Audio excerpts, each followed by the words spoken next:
And Oh, now there's we are Hikes. joined by the Joker himself. Look at Wow. that. Fresh off of a visit with Jokerit. It's now the senior writer on DallasStars.com. I know Razor always calls you that, so I had to do that.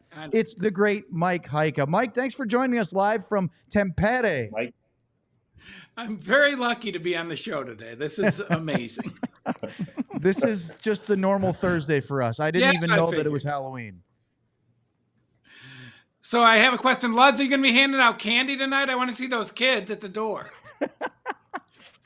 Mike, let me tell you something. My house tonight, it looks like it's haunted because it's dark. There's not a light on. It looks like it's been in a fire. So they just kind of go right by my house, and I sit in there in a bedroom, no lights on, no TV until it's over. I'm not that guy. So you do not want to attract any attention during the trick-or-treating session? Not whatsoever. Oh, I wish I was there so bad. You kind of are, Sam. You kind of are.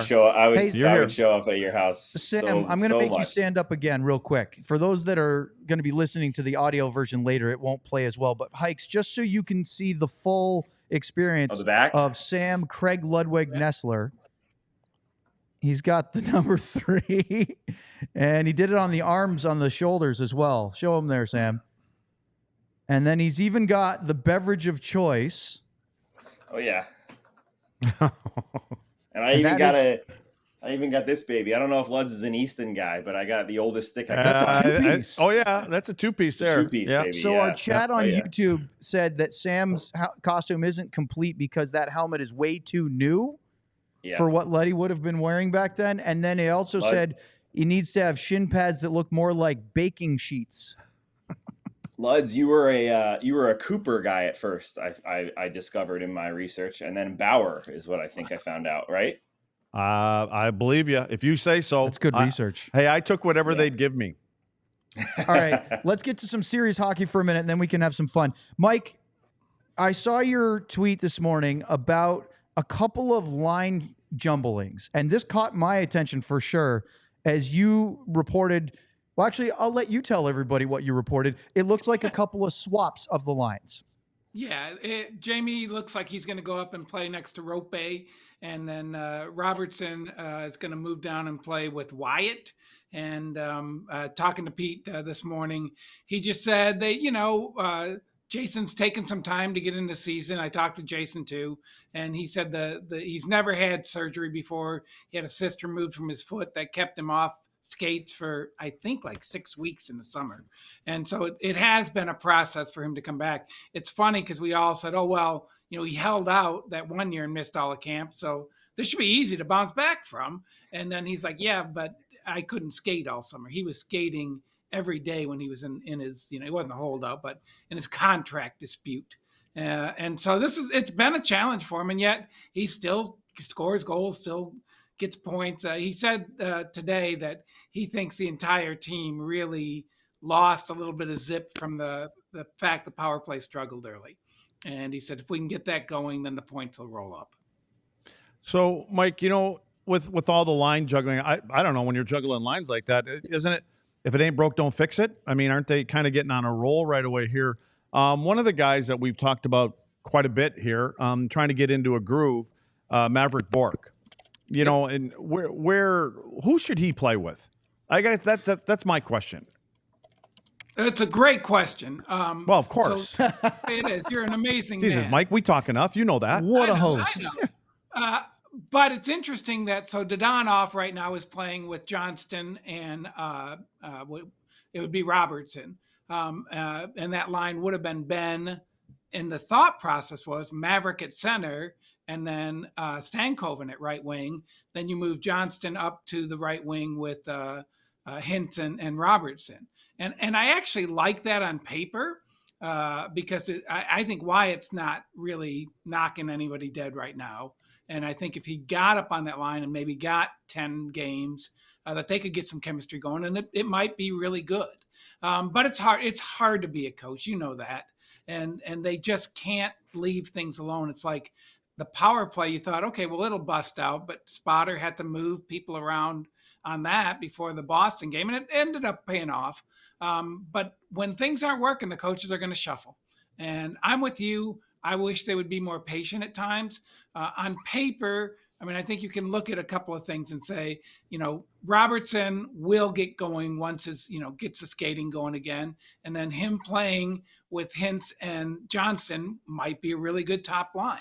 Then the third line could be Benn with Bork and Stankoven. And Bork and Stankoven obviously had great chemistry with the Texas Stars last year. So on paper, I think that's what works. But the coaches they're not very patient in manners like that, because I believe in preseason, they kind of had the same thought as that would work on paper, but it hasn't worked on the ice so far. So they got to tweak things. Mike, what do you think? We've talked a ton about this. The Stars have a ton of centers, right? It's a good problem to have too many centers. But for me, I feel like there are certain players that are better at center and would naturally be better at center. How do you look at that balance? Looking like Wyatt Johnston playing on the top line, that looks great, but also does Wyatt Johnston fit better in a center role? Same goes for Bork, and same goes for Rope Hintz. How do you kind of see the team balancing the fact that they have so many good centers and some that seem more fit for different positions? I think it's a lot of it is like the Miro on the left or right. I mean, their belief is that Miro can play either. So however it fits is, what they need to do. So I look at Wyatt and I think you're right. And I think, Pete very much thinks Wyatt is much better at center. But he's also Wyatt, and he can do a lot of things and help the team in a lot of ways. And then that would allow Maverick to play center, which I think he kind of has played center his entire life. So then to take him in, put him in a different league, and then put him in a different position. And even now, if he's on the fourth line, a different role, that's a lot for a young guy. So it's a hard thing. All of them, Rope, Wyatt, Maverick, all of them would be better at center, but they can't all play center. And so You have to make your adjustments. I think Tyler's a great example of whenever he has played center, he's really good, but they need him on the right wing. And so he has to then adjust. And I think Wyatt could do the same thing playing right wing with Rope. So it's going to take some experiments, and it, the process goes on throughout the season, and they're 7-2-0. And it's funny because, we talk about the tweaking.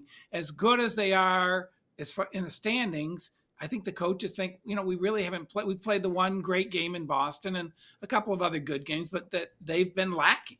And so that's one of the reasons they're tweaking things, is because they feel they can be much better in their performance on the ice. I want to ask you about that, Mike, because I've heard a bunch of people say, boy, the power play didn't look good, right? And then they went off and scored 5 power play goals over the last 3 games, and that was better, although one of them was a face-off win against Edmonton. It wasn't even really a power play goal, except for, in theory. Then you hear others say, hey, it's October. You should be peaking in May and June, not peaking now. And, we've heard a lot already about Pete DeBoer's new ladder rungs as their theory about you have to take one step at a time. You can't just fast forward to the playoffs. Is it a bit aggressive from all of us that are covering the team to be so demanding of the fact that, like you said, I don't think they've played a really complete game except for maybe the game against Boston. There's been moments and pockets in games that have looked good, but, this is not the same team at this moment that we saw at the end of the playoffs last year. As a coach, I think the struggle is you have to have that patience, but you also, and Razor and I talk, and I think Craig is a great example of this, or your teams, where you got to keep the bar high. You want the pressure. You want to be the best team in hockey. And so, that means that even in October, November, you need to win games. You need to look good. You need to find ways to win. And then for the coaches, I think they need to learn stuff. So then while they're learning stuff, they will be better, hopefully, in February and March and April. And so you got to do them both. And it's hard to do, but that's the NHL. So, I do like the fact that they find ways to get points. I do like the fact that they play a good defensive game. I mean, obviously the goalies have been great, but this is a team that I think is top 3 in the league in goals against for 20 years. And Pete embraces that. I think sometimes his style gets a little bit more risky than what the previous administrations had. But he likes the fact that this team has that that bloodline of being great defensively. And so great defensively means details, which I do think they coach very well. And, playing as a 5-man unit, playing 4 lines and letting everybody play 10 minutes or more. All of those things I think are important. And so then you have to juggle all that with, oh, look, Wyatt's not scoring. Robertson's not scoring. Miro's not scoring. What's wrong? How do we fix this? And you tweak all those things and try and get points. I want to just about the people that say you're not supposed to peak now, peak then. I don't understand what's wrong with peaking all year long. You know what I mean? Like, you don't know when the peak's coming. And I think for coaches sometimes too, and you get into game 20, 30 in there, and you say that we're peaking, you start to go down a little bit. Well, at least you know what our level is. We're not at our level. Our level is back there. So as a group, if you think you've slipped a little bit, yeah, you have. Let's get back to there and let's play it consistently the whole year. That's why I kind of like coaches that play whatever system they believe is going to get them to the finals. Play it all year long instead of turning get into to playoff the last 20 games and say we got to tweak our game now. The playoffs are coming up. Why not and here's where our level is. That's what we are. This is who we are, and we're going to be good at this. We got 82 games to be our best at that the whole year. Now, Mike, when you bring up the most important position there, talking about the defenseman, let's why don't you give me grades on Dumba, Lyubushkin, Smith? Probably not fair yet. Probably doesn't have a big sample size, but how would you grade the what we'd call the 3 new guys there? Dumba's weird just because he's been hurt so much, and I think. I've talked to him a couple of times about, 1, you're coming into a new team. 2, you're trying to do a few things because I don't think he really had this role at the end in Minnesota and then in Arizona where he's playing next to Miro. And so now, 1, you know that. I mean, you played with Zuby. You have to play off him, but you also have to try and take chances because Miro wants you to take chances and the coaches want you to take chances. So he's an interesting guy. I will tell you this, the fans who hate him, the team here loves him. And I think that's kind of that personality, the Steve Otts of the world, where, you go out and annoy the other team, but all your teammates love you. The teammates really like Matt Dumba. And that's, even throughout his injury rehab and everything, everybody just seems to really like him. So I think that bodes well for what he can do going forward. Lyubushkin is Lyubushkin. I hate to say this, especially as a quote unquote member of the organization, but the only thing I think that's wrong with him is he signed a really big contract. And you wonder, okay, well, could have got a player for $1.5 million or $2 million? But like you look in 3.25 and you're like, okay, what's he going to do? But I think they're very happy with him doing what he does on the third pair and, playing with Thomas, and he's a good fit. He's a good player. He brings some physicality. I don't think he's as edgy as Dumba, but he can be. He can cross check here and there.